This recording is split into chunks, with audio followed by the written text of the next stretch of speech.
Aviation has an uncanny ability to both make news and be part of the news. It's almost always interwoven with modern history's most consequential events. So this year, for our last video of the year, we're covering the most consequential, influential, important, or interesting flights of 2024. And perhaps the year's most dramatic incident happened just 2 days in. On January 2nd, Japan Airlines Flight 516, flown by an Airbus A350-900 carrying 367 passengers and 12 crew members, struck a Japanese Coast Guard Dash 8 at Tokyo's Haneda Airport, killing 5 of the 6 service members aboard the military aircraft.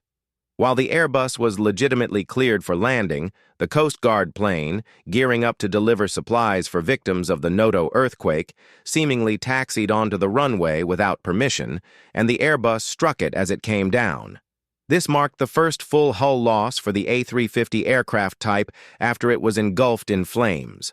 The horrific accident kicked off a spate of high-profile near misses and runway incursions early in 2024. The public took note, as flight safety peaked as a Google search term for the first time since 2014. The news media fed into this, covering even minor events that happen regularly, but it was more feeling than fact. Thousands of runway incursion incidents happen around the world every year, and in the vast majority of cases, they're noticed before turning into a crash.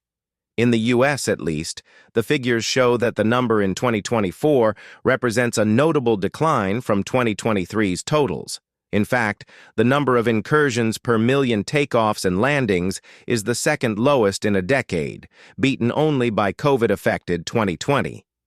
The decrease in close calls is attributed to several factors, including improved systems and alert tools, investments in runway infrastructure, and the improvement of air traffic control staffing levels. But perhaps the most consequential flight of the entire year happened just 3 days later when a door plug on Alaska Airlines Flight 1282 from Portland, Oregon to Ontario, California, blew off a Boeing 737 MAX 9 at 16,000 feet in the air. Even for those not focused on aviation news, this was, and remains, one of the biggest stories of the year. But not so much for the incident itself. While undoubtedly terrifying, it only resulted in 3 minor injuries.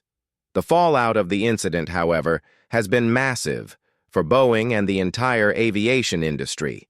It started with the immediate halts which grounded 171 Boeing 737 MAX 9s around the world and lasted 3 weeks as they underwent inspections. However, the snowball effect from this event continues to gather mass even today after investigations found systemic production quality issues within the company that prioritized speed over safety. This has been financially ruinous for the company, as production on the cash cow 737 line has slowed, pushing the key production milestone of 42 737 MAX per month from September 2024 to March 2025. Since the January 5th incident, the stock has remained down about 30%, as investors have lost confidence in the company's prospects. Boeing is the United States' single largest exporter, contributing more than $1 trillion to the U.S. economy and affecting more than 5 million jobs. So ultimately, it's not just about plane doors, but tentacles of industry connections with effects that still can't be measured, including a heightened fear of flying on Boeing aircraft from the public. But not all of the most noteworthy flights are those that go wrong.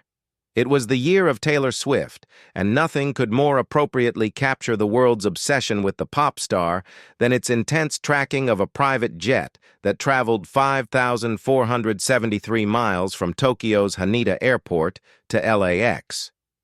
Since even before her boyfriend's team, the Kansas City Chiefs, had earned the right to play in the Super Bowl, fans had been analyzing whether the pop star would be able to physically make it from her February 10th Tokyo tour date to the Super Bowl, scheduled for the very next day. The conclusion was yes, if she was quick, thanks to the international dateline, so when the day arose, she hopped aboard a flight nicknamed the Football Era, a three-cabin Bombardier Global 6000 VistaJet charter flight that delivered her to LAX on January 10th at 3:30 p.m. Pacific Standard Time.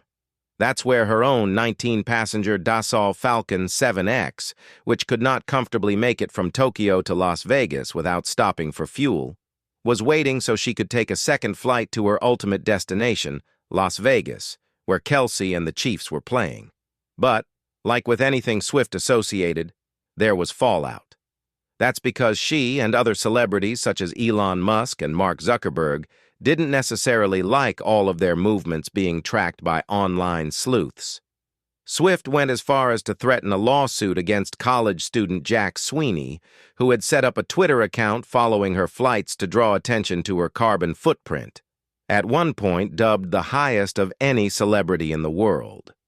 The timing of her protest was serendipitous, as Congress had already introduced a provision in the FAA reauthorization bill that made it possible to hide private jet ownership by request.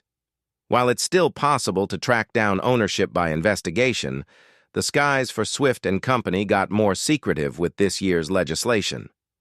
Up north, Canadian airline Lynx Air took its final flight from Calgary to Toronto on February 25th. A few days prior, it had announced it would cease all operations due to financial difficulties, marking the latest of quite a few low-cost carriers to shut down in the country.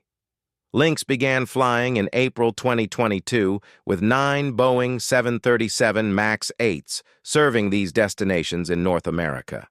Despite carrying over 2 million passengers, Lynx couldn't overcome the compounding challenges of budget airline operations in Canada, citing rising fuel, capital, and regulatory costs, along with inflationary and exchange rate challenges. While U.S.-based low-cost carriers have struggled with similar issues lately, particularly rising operational costs and interest rates, Canada's market presents additional challenges that make its low-cost airlines even more prone to bankruptcy. Canada's airports are operated as non-profits owned by the government, which restricts their funding to 3 sources: aeronautical fees, or landing and terminal fees, non-aeronautical fees for businesses that operate within airports, and airport improvement fees. Unlike U.S. airports, Canadian airports receive no federal government subsidies and are managed by local authorities. But simultaneously, Canadian airports pay substantial rent to the federal government, which still technically owns them. That means individual airports must fund their own improvements and operating expenses, which has made Canada's landing fees and airport infrastructure costs some of the highest in the world. Operating in this Sisyphean market means that low-cost carriers are paying more than their counterparts in the U.S. or Europe just to operate. This has consequences for consumers, as Canada's domestic air market is effectively a duopoly still dominated by Air Canada and WestJet. Without low-cost competition, there is little market pressure to keep prices competitive for consumers. On March 7th, a Boeing 777-200ER headed for Osaka lost a tire on takeoff from San Francisco, prompting an emergency diversion to LAX. The tire crushed a car in San Francisco's employee parking lot, although nobody was injured. Initial reports questioned Boeing's manufacturing processes, given their recent track record, but the 777-200 involved was a 15-year-old model that may have instead suffered from United's own maintenance procedures. The media responded sharply to this incident, reporting on a string of other minor incidents like a missing external panel on one aircraft and another rolling onto the grass in Houston to paint a narrative of a lax safety culture at the airline, and perhaps in response, the Federal Aviation Administration began a safety probe into United's work processes, manuals, and facilities. This process paused FAA certification on the airline, meaning the airline was unable to start its planned new routes to Faro in Portugal and Cebu in the Philippines, and also, of course, gave credence to the media's narrative. Ultimately, though, the FAA's safety probe ended in November, with the agency identifying no internal safety issues. On March 14th, SpaceX's Starship took to the skies for the first time in 4 months to complete its 3rd test flight. This spacecraft is a massive two-stage, fully reusable launch vehicle, and this flight took place with 17 changes to the rocket following an FAA investigation into the spacecraft's second flight, including overhauls of the ship's navigational and hydraulic systems to boost performance. The rocket took off from Boca Chica, Texas, and remained in flight for 49 minutes. Starship's 33 engines successfully ignited and the spacecraft successfully separated, although a filter blockage of liquid oxygen caused 6 engines to fail, leading to the destruction of Starship's booster mid-flight. Nevertheless, as this was the first time Starship reached its targeted suborbital velocity, this was the first test flight deemed a success. When fully operational, the Starship launch system is expected to dramatically lower the cost of access to space through its tremendous economies of scale and is a crucial component of the company's goal of reaching Mars. So this first successful test marked a major milestone in the process of unlocking the next era of space access and exploration. On March 22nd, Boom Supersonic conducted the first successful test flight of their XB-1 demonstrator aircraft, which they say will be the world's first independently developed supersonic jet. It reached a top speed of 273 miles, or 439 kilometers per hour, in 12 quick minutes of flight. This was just the first of a number of test flights the company conducted this year at the Mojave Air and Spaceport, and March's flight was the first instance of a non-military supersonic aircraft flying in U.S. airspace in 20 years, last done by Concorde, even if it didn't yet reach supersonic speeds. Developing and successfully flying this single-seat jet is a crucial step in Boom's goal of introducing its 80-seat commercial supersonic aircraft, Overture, to the skies by 2029. After completing 10 subsonic aircraft tests, Boom is expected to begin breaching the sound barrier, and they've already secured the first-ever special flight authorization to exceed Mach 1 from the FAA.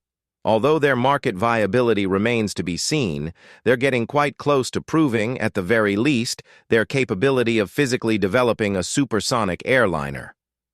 On May 19th, a Bell 212 helicopter carrying Iranian President Ebrahim Raisi crashed near the town of Uzi, Iran, on the Azerbaijan border, killing him and the 7 other passengers aboard, including 3 additional dignitaries.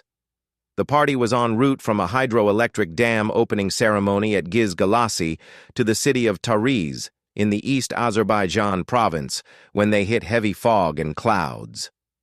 The 2 other helicopters that were traveling as part of the convoy were able to fly above the weather, but immediately noticed when Raisi's helicopter didn't reappear.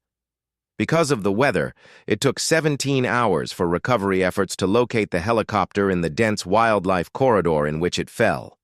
A Turkish Bayraktar Akinci uncrewed aerial vehicle, or a drone, was flown in to search for the crash that evening, several hours after the disappearance, since Iran's advanced drones were already deployed to the Red Sea. Its flight was tracked by nearly 3 million people on Flight Radar 24, and when the UAV returned, it drew a crescent and star over Lake Van in Turkey, much to the displeasure of Iranian officials who were already disgruntled that it had flown over sensitive areas. The following day, May 20th, Singapore Airlines Flight 321 flew just north of Iran on its way from London to Singapore, but it later hit clear air turbulence over Myanmar, injuring 70 passengers and killing 1. This marked the first death directly attributed to turbulence since 1997, when a passenger died en route to Hawaii. The Singapore Airlines flight was about 10 hours into the 13-hour trip when the Boeing 777 experienced rapid vertical force changes and dropped 187 feet or 62 meters.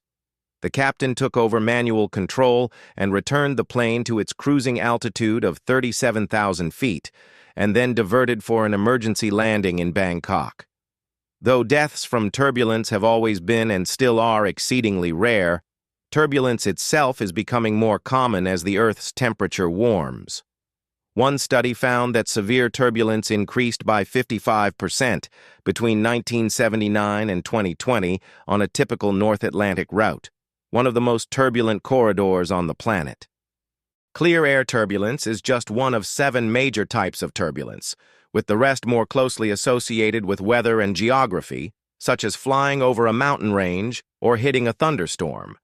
These kinds of turbulence are easier to predict and either prepare for or avert. But clear air turbulence, the type hit by this Singapore Airlines flight, is, as its name implies, almost invisible, making it difficult for pilots to know to turn the seatbelt signs on. On June 26th, a small 37-seat Dash 8 plane landed in the Nunavummiut capital of Iqaluit, marking the first commercial flight connecting it to Greenland's capital of Nuuk since 2014. Although less than 2 hours, 500 miles, or 800 kilometers apart from each other by plane, these two Arctic capitals have long been days apart. The journey previously involved at least 28 hours, wherein travelers had to fly from Nuuk to Reykjavik, to Toronto, to Ottawa, to finally board a plane to Iqaluit.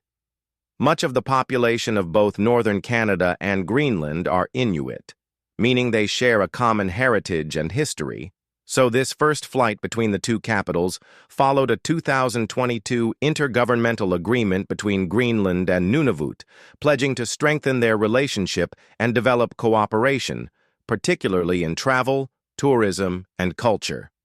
Air Greenland, the operator of the flights, indicated their goal for these June to October flights was a 50% average load factor. Encouragingly, when the season ended, the airline revealed they'd averaged 70% of seats filled, even in spite of a brief suspension in operations in August due to an issue with Nuuk Airport's international flight authorization. These are strong signs for newly announced United and SAS flights to Greenland's capital for summer 2025, marking a major increase in inbound capacity to the previously isolated island. On July 12th, Qantas flew its inaugural 17-hour non-stop flight from Perth to Paris, also marking the first time the French capital was connected directly to the Australian continent by plane. While not the first Europe to Australia non-stop, that's existed for a couple of years from London, this flight marked the latest evolution in the way Qantas serves its massive yet far-flung European market. Qantas has flown to Europe since as far back as 1947, first reaching London in a Lockheed Constellation that stopped in Darwin, Singapore, Calcutta, Karachi, Cairo, and Tripoli, with tickets that cost an inflation-adjusted $90,000. In the latter half of the century, the airline had developed a rather extensive European network, flying one-stop service not only to London but also to Amsterdam, Frankfurt, Paris, Rome, and more, as despite the tremendous distance, the cultural connections meant that Australians traveled to Europe quite a lot and vice versa. But then came the rise of the Middle Eastern three, Emirates, Qatar, and Etihad. Perfectly situated in the natural connection point between Australia and Europe, these airlines took tremendous market share from Qantas, offering one-stop service not only to major European and Australian destinations, but essentially every decently sized city on each continent. And not only were they more convenient, they were cheaper too, meaning Qantas just couldn't effectively compete. Through the years, the airline pared back its European service to eventually just one route to London via Dubai. But then came Project Sunrise. Formally announced in 2017, the airline pledged to launch non-stop flights from the highly populated east coast of Australia to Europe and New York as soon as Boeing or Airbus provided an aircraft capable of doing so. As a first step, they launched non-stop flights from the closer but less populated West Coast, with the inaugural Perth to London flight taking place in early 2018. This flight was successful, as it seemed that whether it be the comfort of connecting in one's own country, the convenience of one short flight followed by one super long one rather than two long ones or something else, Australians were willing to pay more to fly to London via Perth than via Dubai or Abu Dhabi or Doha on the competing airlines. So Qantas has gotten more aggressive. They want to develop the market and change travel patterns ahead of the launch of the 22-hour Project Sunrise flights, now expected in 2026. A big part of this is by flying not only to the top European destination, London, but also to other major European cities. This route network evolution first took place through the addition of seasonal flights to Rome during the European summer, and the Paris flight was the latest addition. Unlike the Rome flight, the Paris flight is operating year-round, so this marks a major step towards a return to the third oldest airline's heyday of super long-haul European operations. But Qantas certainly does not suffer from competition on its short-haul routes, especially now as Australia's Regional Express, aka Rex, flew its last 737 flight on July 30th from Sydney to Melbourne. The failure of its 737 operations, which spanned these 8 routes, reflects Rex's larger financial struggles operating in Australia's challenging market. While facing a different set of challenges than Canada, Australia too has struggled to maintain any real competitor to its duopoly, Qantas and Virgin Australia. Rex was historically a regional airline focused on Saab 340 operations to small remote communities in eastern and southern Australia, which proved a solid business model and helped grow the airline to the country's third largest. Although it yielded slower incremental profit growth, their near monopoly on these routes ensured consistent returns. But in 2020, they decided to incorporate 10,737s into their fleet to operate on Australia's bigger intercity markets, a risky gamble that never paid off. These intercity routes were already served by Qantas and Virgin, and seemingly Rex didn't do enough to differentiate. They weren't cheap enough to draw budget travelers, nor frequent enough to draw business travelers. Over 4 years, Rex's 737 routes lost them $1 million per week, while only drawing 9% of their targeted market share. Rex isn't the first Australian airline to run into financial issues this year. Bonza, which focused on low-cost, low-frequency routes for the 15 months it existed, went under in April. Government officials have agreed to loan Rex the funds necessary to continue its regional routes. But Australia has a bigger problem. Virgin Australia and Qantas function as a duopoly and have little incentive to lower prices or provide better service. The two control over 90% of the market, while Rex's modest successes had been in monopolizing regional markets that Qantas and Virgin didn't bother with. Low-cost carriers haven't been able to meaningfully compete with these airlines, as wave after wave of budget air carriers have failed in the Australian market. Some politicians have proposed designating specific gates for different carriers at Sydney's airport to help smaller competitors, while others have proposed splitting Qantas into 2 companies between its titular airline and its budget brand, Jetstar. On the 1st of August, the last of 7 planes from these countries descended upon Ankara-Esenboga Airport in Turkey to facilitate the largest prisoner exchange between the U.S. and Russia since the fall of the Soviet Union. Encompassing a Russian special flight squadron and a fleet of privately owned bombardiers originating from these cities throughout the U.S. and Europe, this coordination of aircraft resulted from 2 years of negotiations to free European and American civilians imprisoned in Russia. These flights reflected a global partnership of private air carriers and individuals with big enough planes that wouldn't attract too much attention en route to Ankara before the prisoner exchange was announced publicly. In the past 2 decades, hostage diplomacy has been frequently used by Russia, China, and Iran, where they arrest and imprison foreign citizens under dubious circumstances to gain political leverage and compel the release of their own citizens. Evan Gershkovich, the first reporter working for an American outlet charged with espionage since the Cold War, was among the U.S. prisoners freed more than 16 months after his initial detainment. One key release in negotiations was Vadim Krasikov, a Russian hitman who Germany agreed to release after he'd been convicted of murdering a Georgian citizen in 2019 in broad daylight. Although the prisoner exchange was a notable easing of tensions, it reflects a troubling diplomatic trend between Russia and the West. On August 9th, Vopass Flight 2283, traveling from Cascavel to Sao Paulo, Brazil lost altitude and crashed, killing all 62 passengers and crew aboard. SANIPA, Brazil's Center for Investigation and Prevention of Aviation Accidents, is investigating this crash over the next year to determine exactly what went wrong aboard, but according to VOPAS and the initial investigation, we know that the ATR-72 plane took off from Cascavel without any flight restrictions and with all systems operational. But the aircraft had suffered from structural damage from a tail strike in March. After it returned to normal service, passengers complained that the air conditioning system wasn't working a month before the crash. The plane maintained altitude until its initial descent towards Sao Paulo, at which point it experienced significant ice buildup. After several error messages with the de-icing system, the pilots agreed to maintain altitude until they were cleared for landing, but lost control of the plane only 2 minutes after turning on the de-icing system.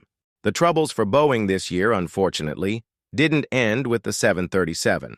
On August 16th, it conducted an FAA certification test flight using one of the first 4 airframes of its new 777X model, flying for 5 hours and 31 minutes over the Pacific Ocean before returning to Kona Airport in Hawaii.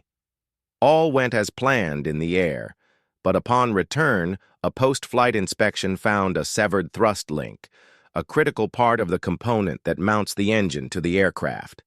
While much of the design of this new model is based on previous 777 models, the thrust links are specific to the 777X due to its heavier and larger engines. And when inspectors looked at the other test airframes, WH-001 and WH-004, which were in Everett, Washington, and WH-002 at Boeing Field in Seattle, they found similar failures on the thrust links, indicating that it was more than an isolated incident.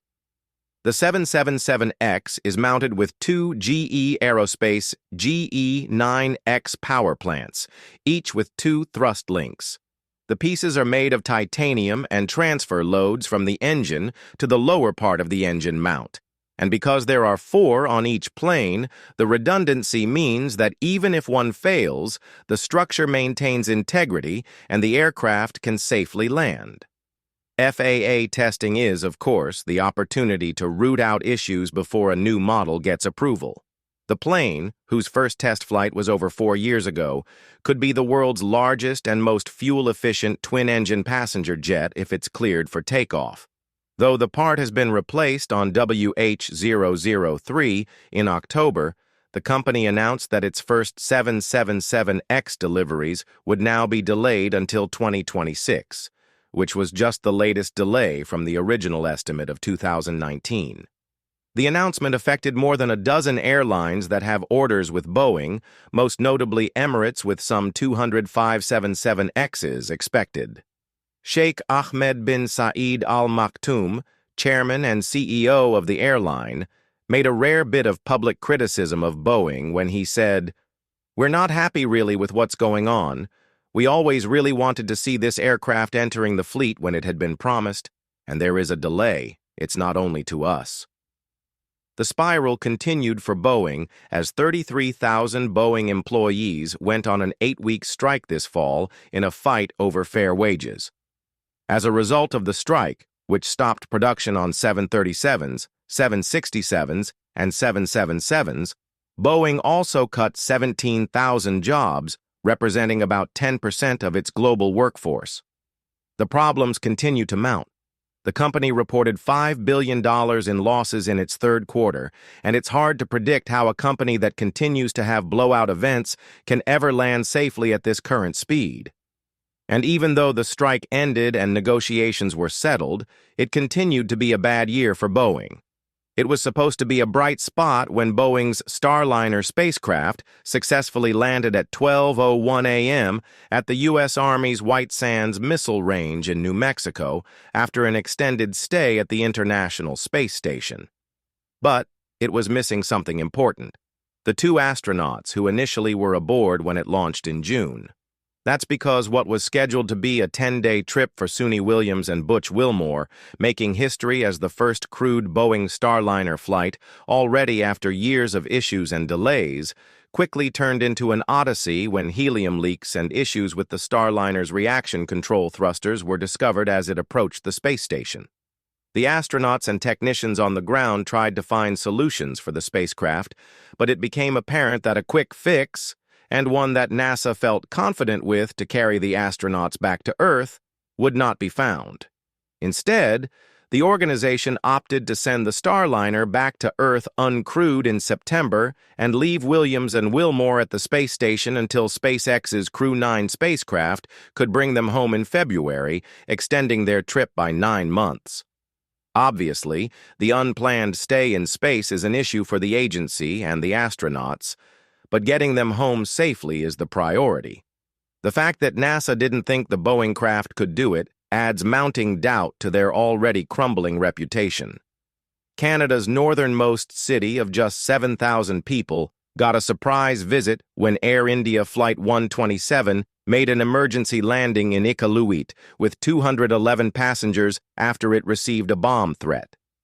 The stranded passengers, originally en route from Delhi to Chicago, stayed in the tiny town, where the airstrip was first constructed by the United States during World War II, for 17 hours before receiving a ride from a Royal Canadian Air Force Airbus A330 to finish the journey. The town lacked the resources to support that many travelers, and it didn't have an explosives detective unit to quickly search the plane and ensure the threat was unfounded. Ultimately, it was just one of more than 500 bomb threats that specifically plagued Indian flights in October. In fact, on October 29th, more than 100 threats were made in one day. The threats have since tapered off, but authorities are still investigating who made them and why. India is one of the fastest-growing commercial aviation markets in the world. 150 million domestic passengers flew in 2023, and the hoaxes wreaked havoc on a system that's already maxed out with flight delays and cancellations that ultimately cost the airlines millions. On October 26th, the last-ever Czech Airlines flight took its final voyage from Paris to Prague under the code OK761, landing at 4:58 p.m. and bringing a century-old airline to a close.